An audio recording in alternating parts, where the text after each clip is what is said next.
ஞாயிற்றுக்கிழமையிலும் 1ஆம் தேதி பிப்ரவரி நாங்கள் பட்ஜெட்டை அறிவித்தே தீர்வோம், ஞாயிற்றுக்கிழமையிலும் நாடாளுமன்றம் இயங்குன்றார். நாங்களும் போகணும். போய் சரி தேர்தல் ஆண்டாச்சு, இப்பயாவது மனசு மாதிரி நீ இதாவது காட்டுவியேன்னு பார்த்தா வந்தாங்க.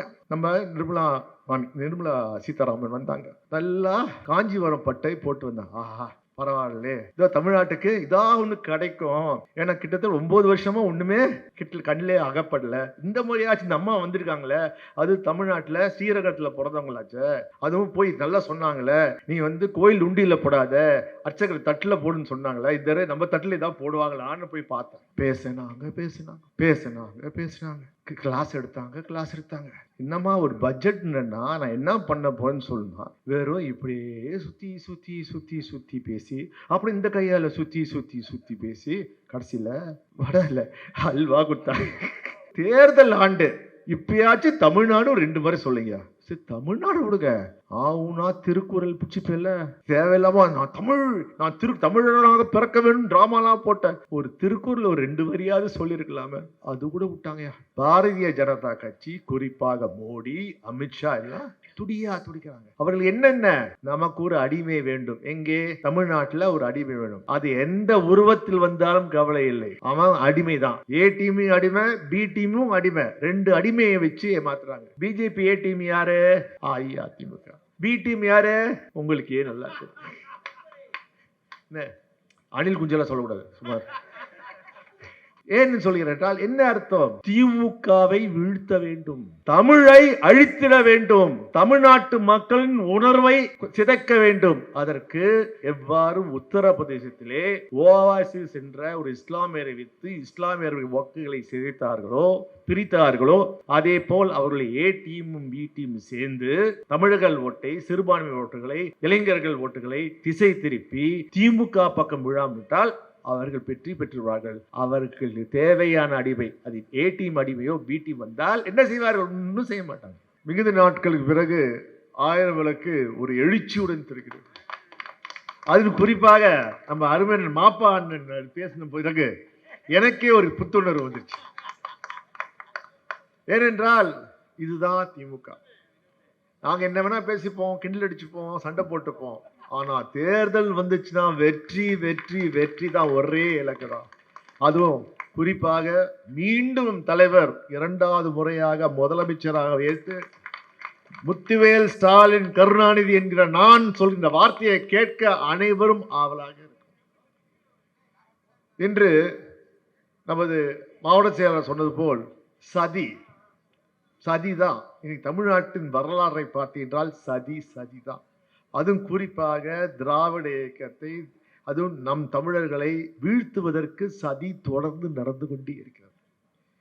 1947 நமக்கு சுதந்திரம் இருந்தப்போ கூட நமக்கு சதி செய்தாங்க.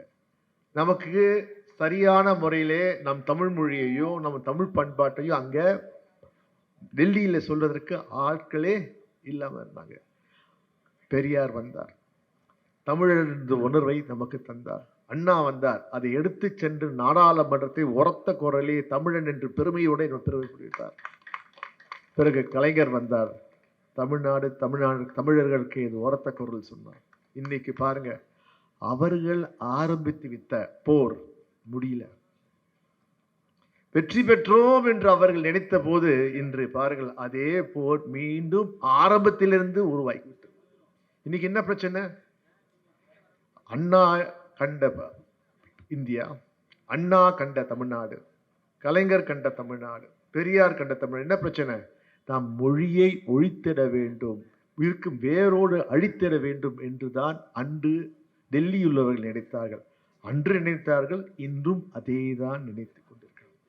இந்த வருகின்ற மிக முக்கியமான தேர்தல் ஏன் கேட்கிறீங்களா? சமீபத்தில் பராசக்தி படத்தை, புதிய பராசக்தி படத்தை பார்த்தேன். நீங்க எல்லாம் பார்த்திருப்பீங்க. அது மட்டும் இல்லாம இந்தியாவிலேயே மொழிபெயர் தியாகிகளுக்காக பொதுக்கூட்டம் நடத்துகிற ஒரே இயக்கம் எது என்றால் அது திராவிட முன்னேற்ற கழகம். ஜனவரி மாசம் 25ஆம் தேதி நம்ம ஒவ்வொரு இடத்திலும் பண்ணோம். எதுக்கு பண்ணோம்? அவர்கள் உயிரை விடாவிட்டால் இன்று நீயும் நானும் தமிழிலே பேசி கொண்டிருக்க மாட்டோம், இந்தியிலோ வேறு மொழியிலோ பேசிட்டு இருப்போம். நமக்காக, ஏன் உலகத்திலே மொழிக்காக உயிர் விட்ட ஒரே இயக்கம், ஒரே மக்கள் யாரும் நம்ம தமிழ்நாட்டு மக்கள். நம் மொழியை அழித்தால் இனத்தையே அழித்து விடலாம். அந்த உணர்வு தான் இன்றைக்கு பார்த்தீர்கள் என்றால் பாரதிய ஜனதா கட்சி, குறிப்பாக மோடி, அமித்ஷா எல்லாம் துடிக்கிறாங்க. அவர்கள் என்னென்ன, நமக்கு ஒரு அடிமை வேண்டும். எங்கே? தமிழ்நாட்டில் ஒரு அடிமை வேணும். அது எந்த உருவத்தில் வந்தாலும் கவலை இல்லை, அவன் அடிமை தான். ஏ டீமும் அடிமை, பி டீமும் அடிமை. 2 அடிமையை வச்சு ஏமாத்துறாங்க. எப்படி பண்றாங்க நல்லா சொல்ல கேட்டுங்க. இதே தான் உத்தரப்பிரதேசத்திலே அமித்ஷா கையாண்டார். உத்தரப்பிரதேச மாநிலத்தை எடுத்துக்கொண்டால் இஸ்லாமியர்கள் சில பகுதியிலே பெரும்பான்மையாக இருப்பார்கள். ஒரு தொகுதியிலே பார்த்தீங்கன்னா இஸ்லாமியர்கள் தான் பெரும்பான்மை. அமித்ஷா ஒரு வியூகம் போடுறார். திரு ஓவாசிஸ் என்று ஒரு இஸ்லாமிய இயக்கத்தை சார்ந்த நண்பர். அவர் ஹைதராபாத்தில் உள்ள இஸ்லாமிய நண்பர். அவரை வைத்து நல்ல உருது பேசுவார். உத்தரப்பிரதேசத்திற்கு அழைத்து வந்து இஸ்லாமிய ஓட்டுகளை எல்லாம் பிரிக்கிறார். பிரித்து எங்கே எந்த தொகுதியிலே இஸ்லாமியர்கள் அதிகமாக இருக்கிறார்களோ அந்த தொகுதியிலே பாரதிய ஜனதா கட்சி வெற்றி பெறுகிறது.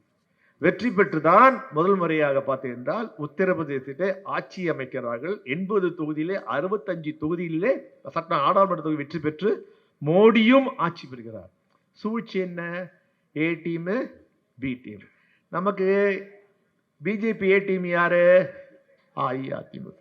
பி டீம் யாரு? உங்களுக்கு ஏன் நல்லா அணில் குஞ்செல்லாம் சொல்லக்கூடாது சுமார். ஏன்னு சொல்கிறேன் என்ன அர்த்தம்? திமுகவை வீழ்த்த வேண்டும், தமிழை அழித்திட வேண்டும், தமிழ்நாட்டு மக்களின் உணர்வை சிதைக்க வேண்டும். அதற்கு எவ்வாறு உத்தரப்பிரதேசத்திலே ஓவாசிஸ் என்ற ஒரு இஸ்லாமியரை வைத்து இஸ்லாமியர்கள் வாக்குகளை சிதைத்தார்களோ, பிரித்தார்களோ, அதே போல் அவர்களை ஏ டீமும் பி டீமும் சேர்ந்து தமிழர்கள் ஓட்டை, சிறுபான்மை ஓட்டுகளை, இளைஞர்கள் ஓட்டுகளை திசை திருப்பி திமுக பக்கம் விழாவிட்டால் அவர்கள் வெற்றி பெற்றுவார்கள். அவர்களுக்கு தேவையான அடிமை, அது ஏ டீம் அடிமையோ பி டீம் வந்தால் என்ன செய்வார்கள்? ஒன்றும் செய்ய மாட்டாங்க. முதல்ல ஏற்கனவே ஆரம்பிச்சாங்க, இந்தியை நீங்க படிக்கணும். எதுக்கு படிக்கணும்? இந்தி படிச்சாதான் நாடு முன்னேறும். ஏன்பா நீங்க இந்தி படிச்ச மாநிலம் முன்னேறலையே, நாங்கள் இந்தி படிக்காத மாநிலம், தண்ணிக்கு இந்தியாவிலே தலை சேர்ந்த மாநிலமா நாங்கள் இருக்கோமே, அது என்னையா சொல்லணும்னு கேட்டால் அதுக்கு பதில் வராது. இன்று நாம் எந்த மொழிக்கும் எதிரானவர்கள். அதில் தலைவர் கலைஞரும் சரி, தளபதியும் சரி, நமது இளைய தலைவர் உதயநிதி அவர்கள் தெளிவாக நாங்கள் என்ன சொல்றோம், எங்களை திணிக்காதீங்க, எங்கள் தேவை என்றால் நாங்கள் கற்றுக்கொள்வோம். இன்னைக்கு ஆந்திரா சென்று தெலுங்குனா தெலுங்கு பேசுவோம், இன்னைக்கு கேரளாவில் போய் தொழில் பண்ணணும்னா மலையாளம் பேசுவோம், ஏன் டெல்லியிலே போய் நாங்கள் தொழில் செய்ய வேண்டும் என்றால் இந்தி பேசணும்னா பேசுவோம். நான் கேட்குறேன், நீ மட்டும் ஏன்டா எங்கள் ஊரில் தமிழ் கற்றுக்க மாட்டேன்ற? நாங்கள்லாம் உனக்காக உங்கள் ஊர் பாஷையை பேசுகிறோம். ஏனென்றால் ஆதிக்கம். நான் உயர்ந்தவன், எனது மொழிதான் உயர்ந்தது, நீ எனக்கு கீழ்ப்படிய வேண்டும், உன் மொழி எனக்கு தேவையில்லை. உன் மொழியில இலக்கியமே இல்லையே, உன் மொழியில கலாச்சாரமே இல்லையே. எங்கள் மொழியில ஒவ்வொருத்தரையும் அப்பா, அம்மா, அண்ணன், தங்கி, இவர், அவர்கள் என்று எத்தனை மொழி இருக்கிறது. ஏன் எங்கள் மொழி மீது இவ்வளவு வெறியாக இருக்குங்க? இது பார்த்தீங்களா, ஒரு மொழிப்போர். 2026 தேர்தல் ஒரு மொழிப்போர் கல்வியில கொண்டு வராங்க. நான் கேட்கிறேன், ஒரு மாணவன் படிக்க வேண்டும் என்றால் 5 வயசுல அவன் தாய்மொழியை படிச்சாதான் அவன் ஆங்கிலத்தை படிப்பான். இல்ல நீ கூட இன்னொரு மொழியா இந்தியும் படிக்கணும்னா எப்படிங்க முடியும்? தமிழே பேச தெரியாத ஒரு சின்ன பச்சிளம் குழந்தை ஆங்கிலமும் படிக்க வேண்டும், இந்தி. ஆனா அவங்க பிள்ளைங்க ஆங்கிலம் படிக்க மாட்டாங்க, அவங்க தாய்மொழியான இந்தியை மட்டும் தான் கற்றுக்கொள்வார்கள். பிறகு என்ன செய்வாங்க? நீ நானும் சமம் என்பாங்க. அது எவ்வாறு சமமாகும்? இன்று ஒவ்வொரு துறையிலும் தமிழர்கள் தான் உயர்ந்து இருக்கிறார்கள். இன்றைக்கு விண்வெளி துறையை எடுத்துக்கொள்ளுங்கள். நாம் தமிழ்நாட்டை சேர்ந்தவர்களால் மயில்சாமி என்னது யாருங்க? ஒரு சாதாரண கார்பரேஷன் ஸ்கூல்ல படிச்சு, தமிழ் மீடியத்தில் படிச்சு, இன்னைக்கு சந்திரயானுக்கு விண்கலத்தை விதி செய்வர் யார் என்றால் ஒரு தமிழன். அது தமிழ் வழி கல்வி கற்றவன். ஏனென்றால் நாங்கள் என்ன சொல்றோம், கூட ஆங்கிலத்தையும் படித்துக் கொள்ளுங்க. இன்னைக்கு சுந்தர் பிச்சை இன்னைக்கு கூகுள் நிறுவனத்தின் தலைவராக இருக்கிறார் என்றால் அவன் தமிழும் படித்தான், ஆங்கிலமும் படித்தான், அதனால்தான் தலை சிறந்திருக்கான். நீங்க சொல்லுங்கய்யா, உங்க இந்திய மட்டும் படிச்சவன் எங்க இருக்கான்னு சொல்லியா? உண்மை இருக்கான். மோடியில் இருக்கான். மோடி இருக்காரு. ஊரை ஏமாற்றி கொண்டு மத கலவரத்தை உருவாக்கி மக்களை திசை திருப்பி உண்மையை மட்டும் பேச மாட்டேன், நான் உண்மைக்கு மாறாக பொய்யை மட்டும் பேசி மக்களை திசை திருப்ப என்று இருக்கிறாயே. கலைஞர் அப்பவே சொன்னார், கோயில் கூடாது என்பதில்லை, கோயில் கொடியவர்களும் கூடாரமாக மாறக்கூடாது. நீங்க என்ன பண்ற? இன்னைக்கு மதத்தை வச்சு, மதத்தின் பேரால், கடவுளின் பேரால் மக்களை திசை திருப்பிய. அங்கே உனக்கு எடுப்பட்டது. இஸ்லாமியர்கள் இந்துக்கும் ஒரு கலவரத்தை உருவாக்கினால் இந்துக்கள் உண்டு செய்வார்கள், வெற்றி பெற்று விடலாம், ஆட்சியை கைப்பற்று விடலாம். ஜெய் ஸ்ரீராம் என்று சொன்னால் உடனே இந்துக்கள் போய் இஸ்லாமியர்களை அடிப்பார்கள். தமிழ்நாட்டில் எடுப்படலையே. ஏனென்றால் இங்கு இஸ்லாமியரும் சரி, கிறிஸ்துவர்களும் சரி, இந்துக்களும் சரி அண்ணன் தம்பி போல், அக்கா தங்கை போல் இருக்கிறார்கள். அதனால்தான் இன்னைக்கு தமிழ்நாடு முன்னேறி இருக்கிறது. நாங்க என்ன சொல்றோங்க? கலைஞர் என்ன சொன்னார், அண்ணா என்ன சொன்னார், பெரியார் என்ன சொன்னார்? பெண்களே படி. குறிப்பா பெரியார் என்ன சொல்றார்? ஒரு வீட்டுல 3 பசங்க இருக்காங்க, 2 பிள்ளைங்க, ஆண் பிள்ளைகள், ஒரு பெண்ணா. இந்த 2 ஆண் பிள்ளைகள் படிக்க வேணாம், முதல்ல பொண்ணை படிக்க வையா. அவள் பொண்ணு படிச்சா போதியா, அந்த குடும்பமே உருப்படியாது. என்றால் பெண் கல்வி, பெண்கள் உயர்ந்தால்தான் தமிழ்நாடு உயரும்டா. அதனால்தான் இன்னைக்கு நம்ம உயர்ந்து திகழ்ந்து நிற்கும். இதுவே தான் நான் கேட்கிறேன். என் கோரிக்கை இல்லை, ஒரே கோரிக்கை தான். இது மிகப்பெரிய போர். இந்த 2026 பல சூழ்ச்சிகளை செய்வார்கள், பல வித்தைகளை காட்டுவார்கள். திடீர் முருகர் பக்தர் ஆகிடுவார்கள். இது வரைக்கும் ராமர் பக்தராக இருந்தவர்கள்லாம் முருக பக்தர்களாக மாறி நமக்கு வீரவேல் வெற்றிவேல் எல்லாம் சொல்லி தருவாங்க. ஆனால் தமிழன் யாருக்கும் ஏமாற மாட்டான். திருப்பி முத்துவேல் கருணாநிதி ஸ்டாலினை தான் கொண்டு வருவான் என்ற வார்த்தையை நாம் புரிகிறோம். நான் அதிகம் பேசக்கூடாது, இந்த சிறப்பு பேச்சாளருக்கு பார்த்து முறைச்சிட்டே இருக்காரு. ஆனால் இல்ல, ஒரே ஒரு கருத்து. ஏன்னா மாவட்ட செயலர் அவர் கட்டளையிட்டார். அவர் சொன்ன பிறகு நான் பட்ஜெட்டை பத்தி பேசாம போயிட்டான்னு எனக்கு. நேற்று ஞாயிற்றுக்கிழமை, பொதுவாக ஞாயிற்றுக்கிழமை என்றால் விடுமுறை நாள். ஆனால் மோடி ஞாயிற்றுக்கிழமையில் 1ஆம் தேதி பிப்ரவரி நாங்கள் பட்ஜெட்டை அறிவித்தே தீர்வோம், ஞாயிற்றுக்கிழமையிலும் நாடாளுமன்றம் இயங்குன்றார். நாங்களும் போகணும். போய் சரி, தேர்தல் ஆண்டாச்சு, இப்பயாவது மனசு மாதிரி நீ இதாவது காட்டுவியேன்னு பார்த்தா வந்தாங்க. நம்ம நிர்மலா சீதாராமன் வந்தாங்க. நல்லா காஞ்சிபுரம் பட்டை போட்டு வந்தாங்க. ஆஹா பரவாயில்ல, இதோ தமிழ்நாட்டுக்கு இதா ஒன்று கிடைக்கும். ஏன்னா கிட்டத்தட்ட 9 வருஷமா ஒண்ணுமே கண்ணிலே அகப்படல. இந்த முறையாச்சு இந்த அம்மா வந்திருக்காங்களே, அது தமிழ்நாட்டில் ஸ்ரீரகத்தில் பிறந்தவங்களாச்சு.